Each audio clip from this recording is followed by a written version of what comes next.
आता हूं आज आप लोगों के सामने।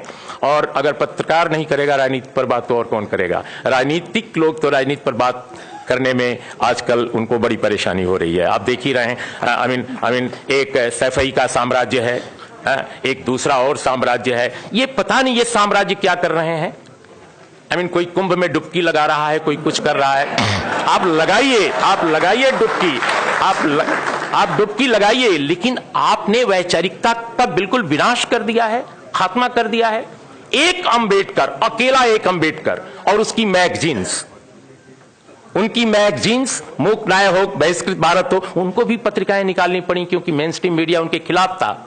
मेन स्ट्रीम मीडिया में उनको जगह नहीं मिलती थी। एक ऐसे आदमी को मैं भी जानते हैं, अंबेडकर को बहुत बाद में पढ़ा, क्योंकि हिंदी क्षेत्र में मैं उत्तर प्रदेश से आता हूं, इलाहाबाद यूनिवर्सिटी में पढ़ता था। उन दिनों जेएनयू आने से पहले अंबेडकर मिलते ही नहीं थे, दिखते नहीं थे।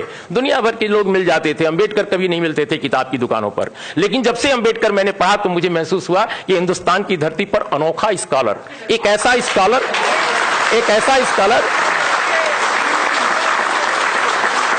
स्कॉलर जिसके पास जितने इस देश के इंटेलेक्चुअल्स हैं आजादी की लड़ाई के, हम सबको सैल्यूट करते हैं, लेकिन वैसा इंटेलेक्चुअल एक मतलब जिसके पास इतना बड़ा विचार दर्शन है। हम तो पहले समझते थे, बहुत सारे लोगों ने समझा रखा था कि वो दलितों के आइकन हैं, वो संविधान बनाने वाले एक व्यक्ति हैं, वकील हैं। वो बाद में समझ में आया कि कितना बड़ा दार्शनिक है जिसने वेद को, उपनिषद को, पुराणों को, तमाम संस्कृत के ब्राह्मण पंडितों से ज्यादा पढ़ा है। एक ऐसा आदमी जिसने पूरी दुनिया को समझा है, जिसके पास भारत को बदलने का एक नजरिया है, जो कहता है कि जाति के साथ जनतंत्र नहीं चल सकता। और उस अंबेडकर को लोगों ने जातियों का नेता बना दिया, जाति का देवता बना दिया। वो अंबेडकर कहते हैं कि जातियों के साथ समाज में, हमारे देश में यह जनतंत्र नहीं कायम रह सकता। एफर्मेटिव एक्शन उस अंबेडकर की देन है अपने देश में। और एफर्मेटिव एक्शन क्यों है? जातियों को बढ़ाने के लिए नहीं, इस समाज में जनतंत्र कायम करने के लिए। गैर बराबरी का जो पूरा का पूरा विकराल ये रूप था भारत में सदियों से चला रहा, उसको बदलने का था। एक अंबेडकर ने भारत में यहां के करोड़ों आदिवासियों, करोड़ों दलितों और ओबीसी के लिए भी आरक्षण को प्रतिपादित किया। एक अंबेडकर ने। आज उसी अंबेडकर के कारण इतने दलित नेता, इतने पिछड़े नेता, इतने आदिवासी नेता हैं। अब सबके रहते हुए आरक्षण लुट गया।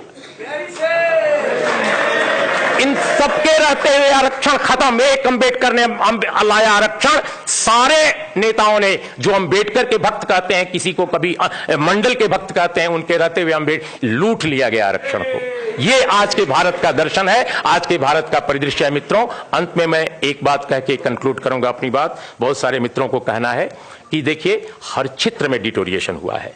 जर्नलिज्म में भी एक जमाना था, जैसा मैंने कहा, कि अंबेडकर को नहीं छापा जाता था, अंबेडकर को नहीं सुना जाता था।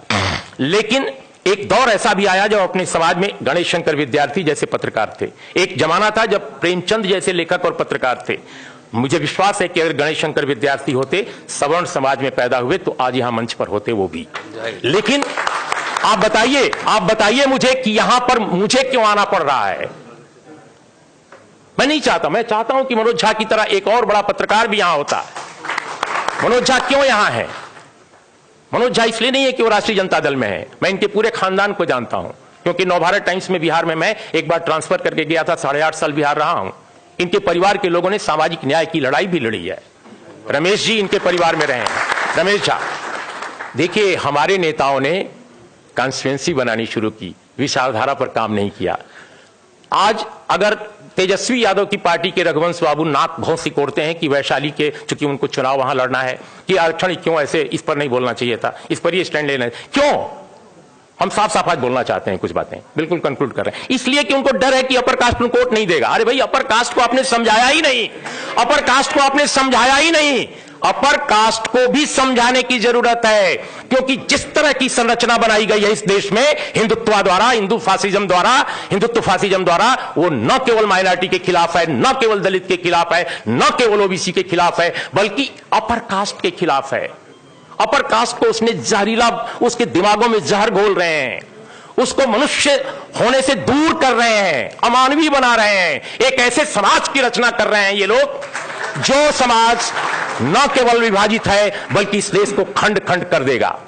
तो हमारे नेताओं ने अंबेडकर डायलॉग करते थे। अंबेडकर विमर्श करते थे। अंबेडकर को यह चिंता, वो तो बार बार उनको हराया गया, बाद में भी हराया गया, उसकी चिंता उनको नहीं थी। उनको चिंता यह थी कि समाज को कैसे हम दूर तक बदलें, इसके अंदर तक जाकर बदलें।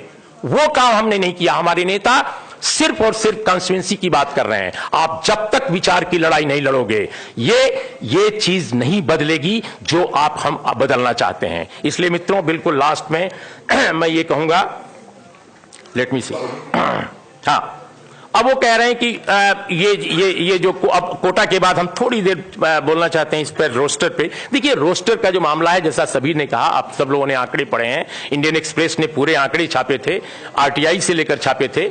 0 प्रोफेसर है इस पूरे महादेश में ओबीसी का, 0 एसोसिएट प्रोफेसर 0, एसोसिएट प्रोफेसर 0। और अगर आप किसी अपर कास्ट के लड़के से बात कीजिए, नौजवान लड़के से, कहते हैं सारा ओबीसी खा गया हमारी सीटें। क्यों?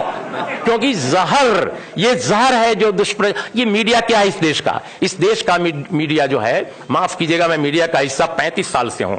इस देश का मीडिया हिंदू समाज का जो अपर कास्ट है, उसकी जो विकृतियां जो लगातार इकट्ठा हो रही हैं, जो आजादी की लड़ाई के समय वाकई जिनका उदारीकरण हुआ था, जिनमें एक सहिष्णुता आई थी, विकृत होते हुए भारत के अपर कास्ट के बड़े हिस्से का सांस्कृतिक सिपाह सालार बन गया है इस देश का मीडिया। उसकी कम्युनिकेशन विघ्न बन गया है ये मीडिया।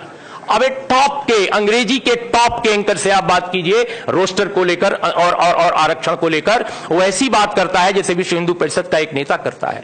आप कल्पना कर सकते हैं, ऐसा मीडिया नहीं था आजादी के बाद, कम से कम ऐसा मीडिया नहीं था, इतना बुरा मीडिया नहीं था। इसलिए रिफॉर्म्स ने, इकोनॉमिक रिफॉर्म्स की बात मैं कर रहा हूं, और जो हिंदुत्व की जो पूरी फोर्सेस का जो पोलराइजेशन हुआ है, जो उदारता का जो एक दिखावा था बीच में जो खड़ा किया गया था, वो जो जैसे जैसे नुचा है, उस नुचने के साथ ही यह विकृतियां भारत के समाज में आई हैं, ये बहुत खतरनाक हैं, बहुत भयानक हैं, और यकीन मानिए ये हमारे देश को तहस नहस कर देंगी। इसलिए ओबीसी, दलित, आदिवासी नेताओं से भी मेरा अनुरोध है, प्लीज आप समझने की कोशिश कीजिए। आप जीतिए हारिए कुछ भी कीजिए, लेकिन अपने समाज को एजुकेट कीजिए, अपने समाज को एजुकेट कीजिए, और हारने का रिस्क लेकर भी आप सही कदम पर खड़े रहिए, सही पोजीशन पर खड़े रहिए, जैसे तेजस्वी आज खड़े हैं। मैं नहीं कह रहा हूं कि तेजस्वी की पार्टी 100% सही ही काम करती है, बिल्कुल नहीं कहता, और न कहना चाहिए किसी को भी, कम से कम पत्रकार को तो नहीं कहना चाहिए। लेकिन ब्रॉडली अगर देखा जाए तो आप सच के साथ आज की तारीख में इस मुद्दे पर खड़े हैं। आप खड़े रहिए, आप कम सीटों से भले आइए, मुझे इसकी चिंता नहीं है, लेकिन जब तक सच के साथ नहीं खड़े रहेंगे बहुत मुश्किल हो जाएगा, क्योंकि इस देश में सच का कत्ल हो रहा है। इन्हीं शब्दों के साथ बहुत बहुत धन्यवाद। अब आप